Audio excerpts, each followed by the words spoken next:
Welcome to the Slop Temple. We pray this video helps. You start by preparing your environment. Install Git and confirm Git version so you know it's available. Create or log into your GitHub account, then generate an SSH key or a personal access token.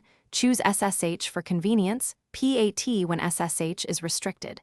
Install Jupyter Lab or Classic Notebook and add the Jupyter Lab Git extension if you want GUI controls.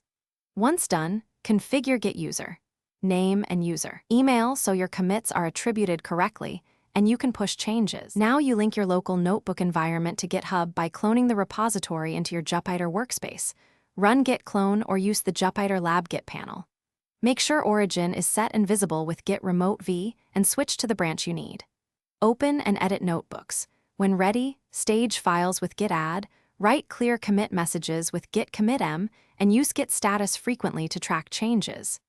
If using PAT, you'll authenticate when pushing. If SSH, ensure your key agent is loaded. Finish by committing your final changes and pushing to GitHub with git push origin your branch, then open a pull request to merge. Use the Jupyter Lab Git extension to review diffs and handle simple merges, and make sure to pull before pushing to avoid conflicts. If something goes wrong, check authentication. Refresh your personal access token scopes or re-add your SSH key to GitHub and run SSH agent so the key is available. Finally, verify remote history with git log to confirm your push.